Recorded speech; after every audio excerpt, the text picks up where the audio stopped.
Hi. Okay, now I'm just waiting for anybody who is here to join in and um, see how everything is going. I haven't done this in a while in a group, and I've decided we're going to do it here in the Facebook book club, and we're going to try to do more of them to see if we can get more attention because we want to know what you're reading and what you're doing. I wonder if my buddy has arrived yet so I can have him join us. Either way, how do you write? Do you use a pen and paper and then you type it and edit it as you go? Do you type straight onto the document? I do a measure of both, and I had planned on asking a friend or having him tell us his wonderful way of doing things. Because it will make it easier for those with reading disabilities and writing disabilities. What are you writing now? I have been working on a reimagining of Belle and the Beast, and it's getting loud. Let's see. And then Death comes in and gets Belle, and he goes on a tour of the castle with her as he goes. Aha! There we go.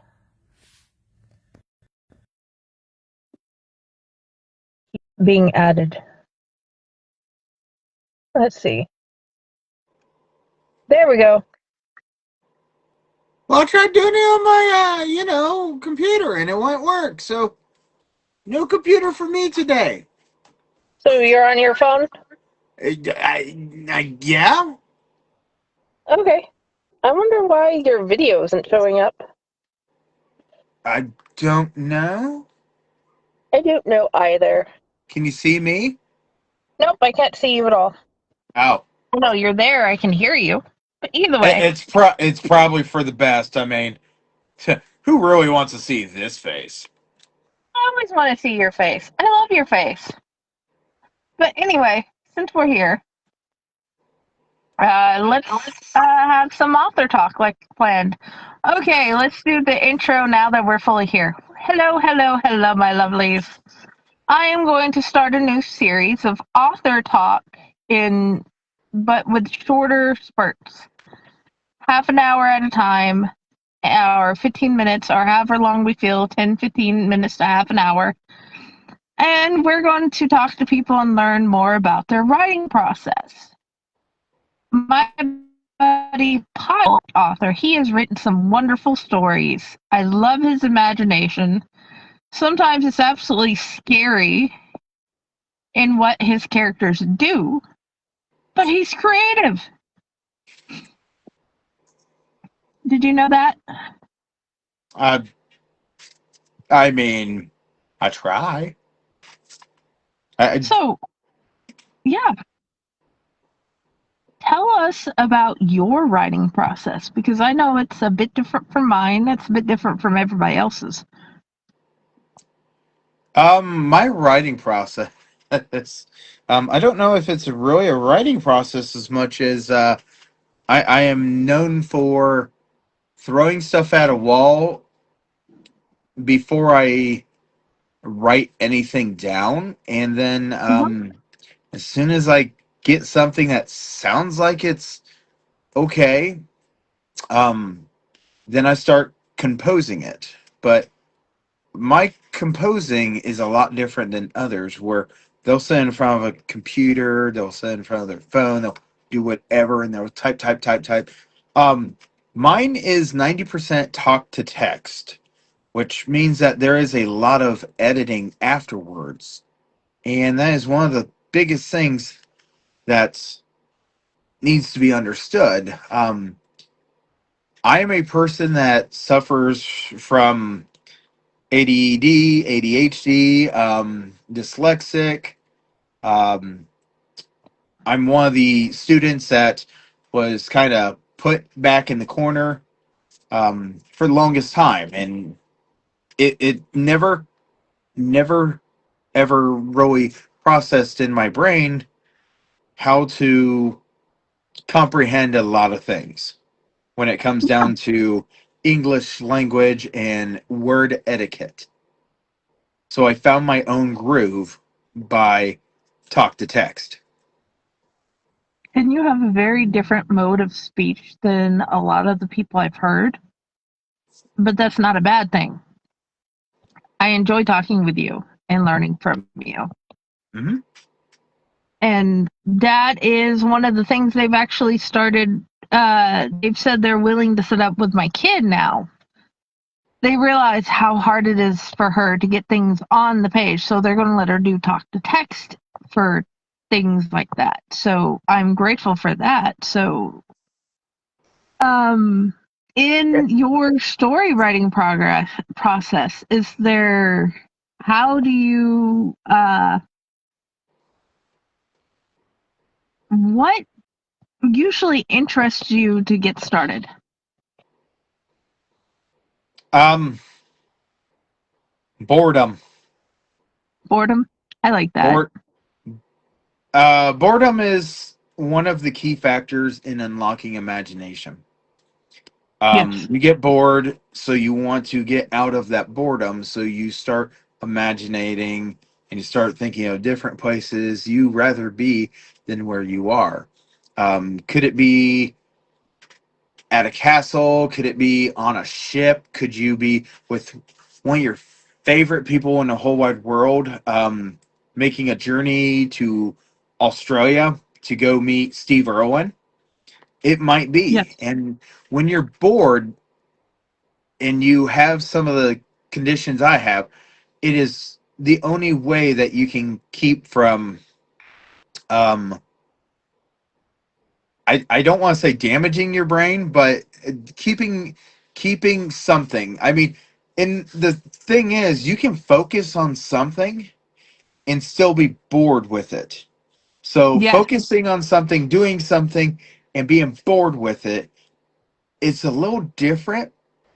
And when you're trying to, bring something to life, you're trying to bring something in a story to life. It usually is something that's been locked in your brain, and that's pretty Yeah. much what really gets me to do stuff. um some people are good, they get bored, they make jokes. I'm good at joke telling, but not at creating them as much as creating a world that I'm not in. Okay. That I understand. What has been your favorite thing about the story you're creating now? um it's probably kind of one of the favorite parts is taking a story that somebody might know, or take a lot of stories that somebody might know, and reforming them into the adult world as much Yeah, that as you have. eh, yes, evolving a story. I mean, we all know the stories of, you know um Hansel and Gretel and this and that, but when you're taught these stories, usually you're at kids' age and you're like, oh yeah, I remember that from my childhood. But as you grow up, you come to realize a lot of things that were little and you learned when you were little. You have the opportunity to learn that they didn't exactly mean some of the things you are now understanding they meant. So this is my take on some of the Mother Goose stories, some of the different princess ideas that's come out throughout the years. And I really wanted to bring it into a situation that just made people go, I could have done without thinking of that, or man, that is something I guess it's plausible because it made sense. And sometimes when you're telling a story, plausible is a great thing to make sense with, but you have to have your own take on some of these things. Well, yeah. Let me add this for you and anybody else that's listening. I remember this one comedian whenever I was a kid that made the dirty nursery rhymes, where he'd take these stories and the nursery rhymes and give them an adult twist. And now I'm seeing a whole lot of authors who are taking these fairy tales and changing all the ages to adults, because we know some of them were younger, so all of them are now grown women and men, and then they are given a reimagine of their relationship, and it is becoming very smutty, for lack of a better word.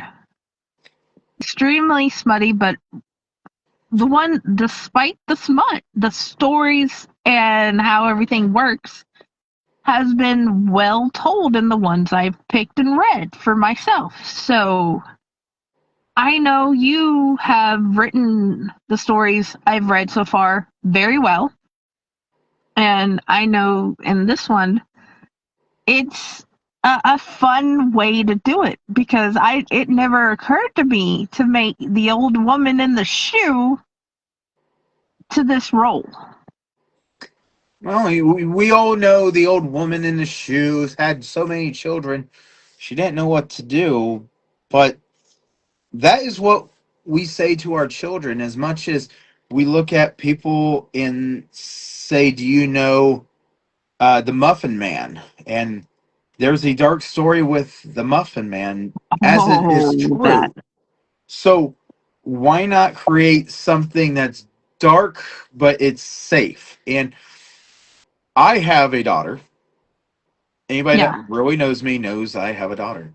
And this is something that she's been able to kick around different things with this project as she plays with her toys and this and that. And it's like, oh, okay. And then it's like, but. And then my brain takes what she's done and it's like, whoa, what happens if this person was more this way or this person acted more like this? And oh my gosh, uh, was that just uh, a dwarf with a camera?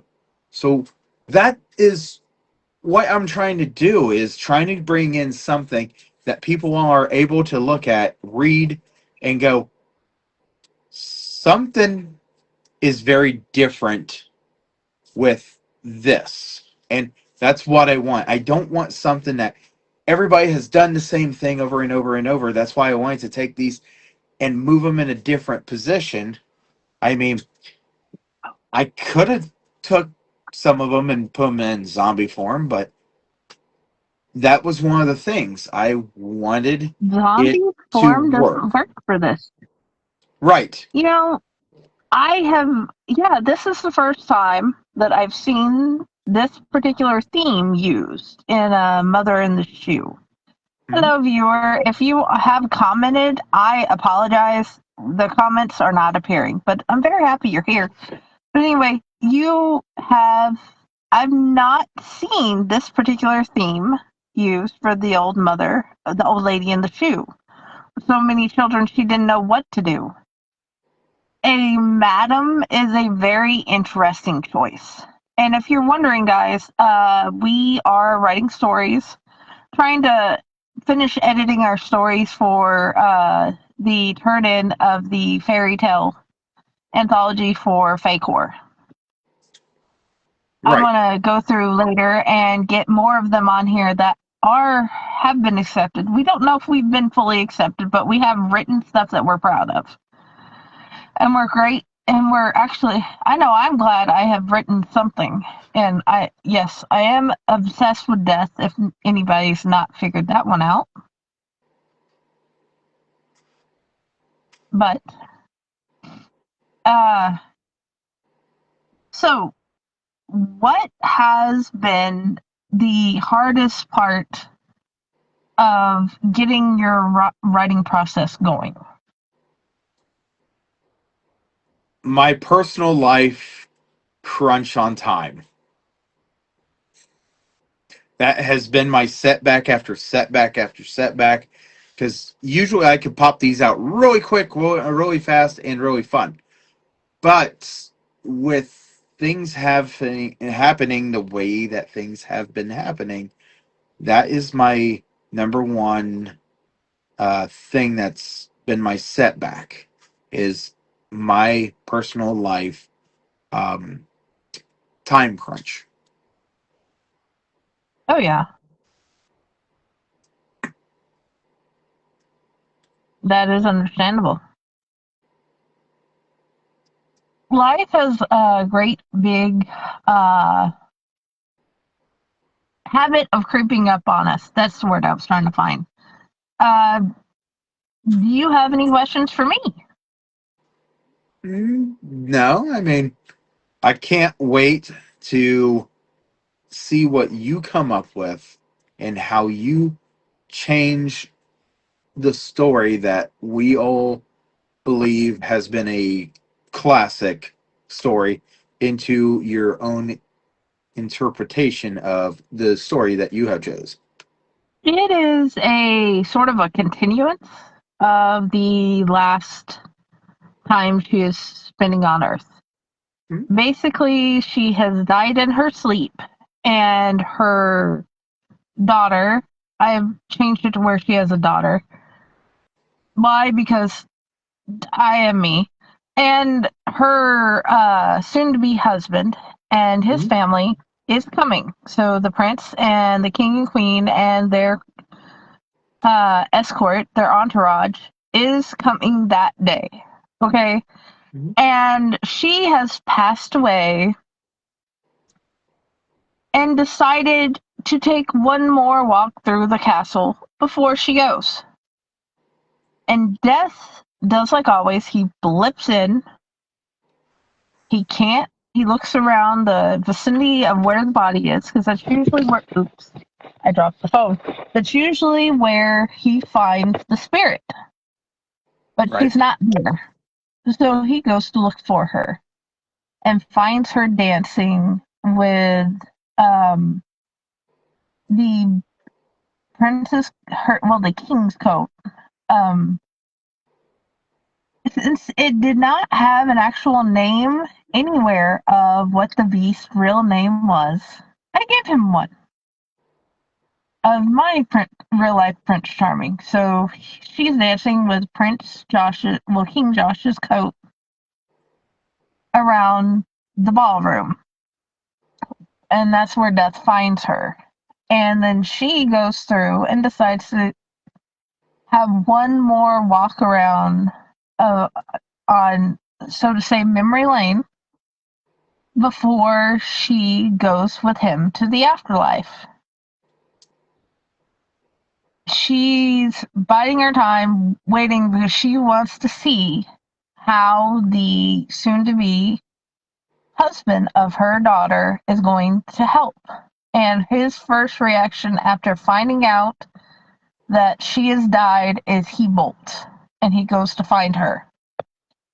And his first thing he does is grabs her up in his arms and sits down on the floor and holds her and lets her cry. And then his parents are like, okay, what are the customs of, the king walks away with the head servant, the head person of the staff, and says, okay, what do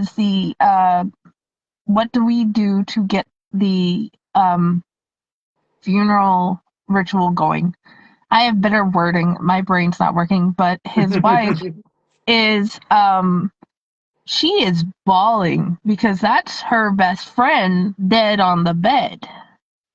And she sees that they're going to be respectful. They're going to be there for her daughter.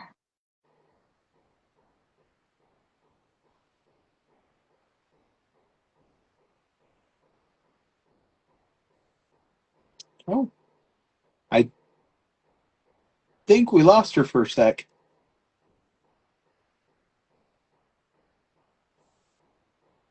There we go. I'm back. Sorry about Oh, that. And so that's how she finds out that I didn't tell everything, but that's basically what the story is. She finds out about how things are going to go, and she has a wonderful walk down memory lane. But I've been obsessed lately in Death, how he would pick up people, what he would find. Because you saw the cryptid deaths. Well, mhm. you heard in theory, because read him read them for everybody. And again, if anybody's commenting, I am apologize, and I do want to thank Angel Nix again for reminding me about the whole group live. I hadn't thought about doing it as an author, but um, I will read it for you later, make a video of it. But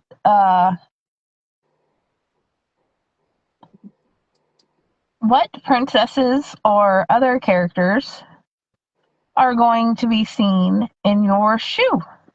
Oh, so uh, the little old lady is always going to be the one that's at the front desk. Uh, but you get to meet Mother Goose, and as you meet Mother Goose, you're going to come to realize Mother Goose's name is more of a nickname because of her condition.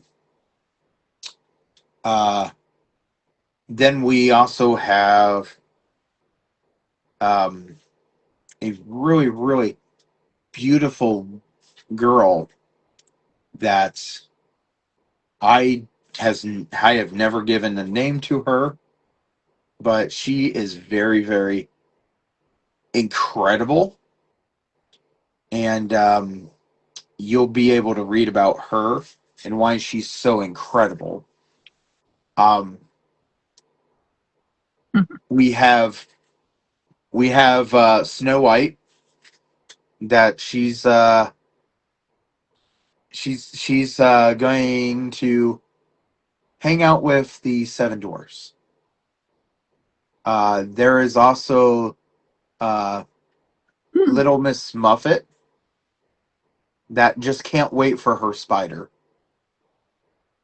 and there's other ones there. So this is going to be interesting. Yeah, it's there's a lot of different things And let me that. reiterate, all of them have been aged to adult age Oh yeah, for the story. They are all adults oh yeah, and consenting adults for all the things that happen. yeah. We're we're looking we're looking at uh 25, 30 year olds Yeah. in this world, and So, yeah, older. just wanted to lay this down in this conversation for those who are listening because we all know the original ages in the stories, but we need to understand for our purposes, we are doing full aged adults. Hmm. But okay, please continue. Um, that's pretty much what I've got in my brain right at this second, because once again, once it comes out of my brain and I get it down, I kind of shove it off to the side so it doesn't Understand. cloud my brain, so I know where I need to go. And there's one section that I had to add into, and this is a very important section. So that part got written, so it's got to be pulled into the story, and it needs to be wedged into it because it is a Okay. very, very important part. And we will get that done later in our editing sessions. Yep. And because of his dyslexia and everything, we do live editing sessions where I read it and he tells me how he'd like it fixed. Because Hmm. I will go through and I will adjust things into proper sentence format and so on. And then I will read it to him to make sure he approves my edits, and then he gives me his own additions or changes. Or I suggest changes, and he's like, nah, I don't exactly like that. Let's do it this way. Or that was that way for a reason. And I'm like, fine, then can we at least capitalize it and go from there? Because It's at the end of the day, I don't want to take away from your creativity. right. One of the most important things is um, I have come to learn as I've done these stories that it is not the story that a editor takes away. The editor is there to compose it, look at it, and say, okay, well, what about this way? Do we have a thought about doing it this way? And that's a very important thing to know and think about is when you are the person that's trying to overcome this stuff. Because honestly, if anybody wants to really read the way I would have to do it, the most instead of talking to text, it would be me saying a couple of words, knowing how to properly put them in there as best as I could, and then me going and saying, well, I might not know how to spell that word correctly, but that's the word I want. So me telling my phone, I need this spelled. And it takes a while, Yeah. but it's a lot easier for me to do talk to text to go back through it with the editor and work on it and say, okay, well, you know what? This might have not been the word I meant to say, but we have a basic idea of how. Um, don't ever look at some, or don't ever have somebody look at you and say, you know, you can't complete this or you can't do this, because I have learned in the last couple of years that that is such a wrong statement, Mhm. and it needs to be thrown off to the side. It's not you can't do this. It should be we can find a different way. And that needs to be a very important statement. Um, That is a statement that I am very much trying to teach my little, and I'm fighting to make sure the different way is found and happens in yep. some cases. It's when you're trying to overcome things, it is one of those things that you don't know what you can accomplish if you don't set out and start to try. Because honestly, you don't fail, you only have setbacks. Once you quit and you don't complete it, that is when you have failed. It's when you give up on it. And trust me, sometimes I'm just like, oh yeah, I can write this story, I can do this, da, da, da, da, da. Get it a part of the way done, or whatever fraction, and then it's like, and like this, I don't want to go on. But with a wonderful reminder, hey, you think you could get that done? Yes, I can. I Mhm. might not exactly want to right this second, but yes, I can. And Yeah, that's why I'm been like, hey, I would like to do these things with you for this reason, this reason, this reason, but we need to find a time that works for us. And that is why this is so late in the week. And I know we have agreed to get started in the group, but yeah, right. But we found a way. I have absolutely been a very busy person in my personal life, and it's hard to balance sometimes the personal life with the things that you want to do. Yes. So I think I have three more questions, and then we are going to call tonight good. My next question is, what is your favorite one of those drink packets? You know, those little sugar-free drink packets that you put in the bottles? Which one's your favorite? Um, I go to K. Rogers and I will get the big packets, and I Uh-huh. will take two of the big packets to make 1 gallon of water, and it is raspberry lemonade mixed with grape. I can honestly say I have not tried that. I'm going to try that after we finish this because I have the ability to go do that. So that is the next thing I'm going to do after we get off this live. Um, We call it camp okay. juice. I'm gonna make camp juice, man. Good to know. You know what? That is a thing. I need you to take a picture of that, of your container when you make it, and then we're gonna use that as a picture to put in the cookbook. And we're gonna put the recipe, the drink recipe down.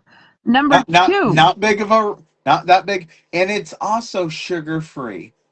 Yep, and we like sugar free in this house, sugar free drinks. So that is a plan. Well, this collective.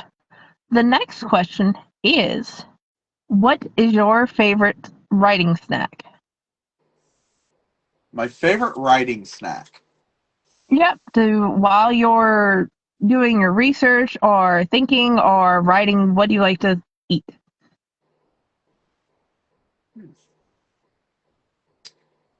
Um, I really don't have one because of the way that I write it. And when I write it, usually it is me getting stuck in line somewhere in the cab of my semi. Oh, okay. So, snacks are not exactly something I try doing at that, but um, all three, all four of the stories that I've done, I have done from the cab of a semi being stuck in line. And sometimes that's one of the biggest things to make it a challenge of how hard is it to make a story. I got to get bored in line for it to, oh, but I was able to kick it out this week. Yep, and you've done amazing. Okay, the last question is, why should everybody go eat at Ponderosa? Oh my gosh. Why would this be a question? Okay. Because, So, like me, uh, there's a lot of people that probably okay. have never heard of Ponderosa, and I know it's your favorite restaurant because I would Uh, normally say, "What's your favorite restaurant?" But for you, it's like oh, automatically off the top of my head. I'm pretty sure Ponderosa, if it is not your favorite, is one of your top okay. because you keep talking about it. There is two things. Okay. You can get me to always go to a Ponderosa, or you can get me pretty much to go to Texas Roadhouse. Texas Roadhouse is more expensive, so I don't want to do it all the time because I don't want to ruin it. I don't want, and I don't get the chance with Ponderosa all the time. But why do I want someone to go with me or go to Ponderosa themselves? Because I have recently found out that there is three left in the state of Ohio. And why is this important? Because that is my childhood. No ands, ifs, or buts about it. That is my childhood. Every year when I was little, until they left, I went to Ponderosa. Every year. I take that back. If I didn't go to Ponderosa, I went to Damien's. And Damien's is gone. But the Never heard Ponderosas are of still Damien. there. Damien's was a place that had barbecued ribs, and I really like their barbecue on their ribs. But I would get to go to Damien's when I went to Dayton Children's when I had to go see the doctor for my migraines. And that was very important. But Ponderosa just, man, every year the school would give you a free certificate for you to go and celebrate your birthday because that's what Ponderosa gave to schools, donated to schools all this time. And I That is remember awesome. the little elf guy on the coupon with his ice cream hat on with a cherry on top, and he's so joyful. Why do I want you to go to Ponderosa? Because that's my childhood. Now, are you Okay. going to have the same experience as me? Maybe not, but No. I'll tell you what, the meatballs taste just like they did in the 90s. They have not changed the meatballs. You're going to find the meatballs with brown gravy and without brown gravy. Just depends where you're going. But anybody that knows me has witnessed the pure enjoyment of me having the thoughts of Ponderosa and me looking like a little kid to this day with a plate full of those meatballs that's covered in brown gravy going back to the table going do, do, do, do, do, do, do. And there's just so many happy memories that we've made recently at Ponderosa that has just blended in. So yeah, that's why I want you guys to go to a Ponderosa and save the Ponderosas. And if you don't know what a Ponderosa is, um, perhaps it's a bonsai uh, bonanza. Maybe it's a Bonanza. bonanza with you. Because I'll tell you what, Ponderosa was created by a man that loved bonanza so much that he wanted to bring you to Bonanza or he wanted to bring you to the Ponderosa. And that is such a great show to bring people into this food. He was trying to make this Western thing. And one of my greatest memories was my grandpa sitting there and the waitress going, well, is there anything else I can get you right now? And my grandfather looked at her and said, what part of Texas are we from? Or what part of Texas are we actually in? And the woman looks at my grandfather and goes, oh my word, are you all from Texas? And my grandfather goes, no. And everybody had to tell the waitress he's a Texas wannabe. But that was one of the best things that I can remember about a Ponderosa, just having the wonderful conversations. And man, I don't know if I could get my grandfather to go with me to Ponderosa. I mean, it's a pretty long journey, but man, Yeah. I would love to get him to go and just to make my childhood happy again and smack me in the face a little bit. I would love for him to say, "Hey, I want to go to Ponderosa." Closest one is in Columbus, Ohio, from me, but there is one in Hillsboro, or is it Hill? Might not be Hillsboro. I know there's one in Columbus, one in Wheeling, Ohio, and there's one in Hilliard. That's what it is, Hilliard, Ohio.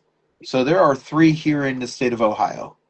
Man, what a what a terrible question to ask me. Yeah, and then somehow you end up with a friend, multiple friends in Texas. So, yeah,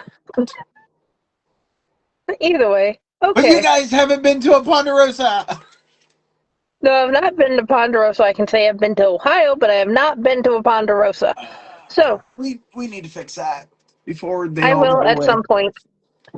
At some point in the future, I will get to come see you and go to a Ponderosa. But Oh either yeah. way, we should wish everybody good night. Oh yeah, absolutely. Good night, everybody. Good night. I hope you all have a great night. I hope you tell us what you like to read in the comments, what your latest 5-star read is, and if you've read any fake horror books lately. Have a great night. Bye.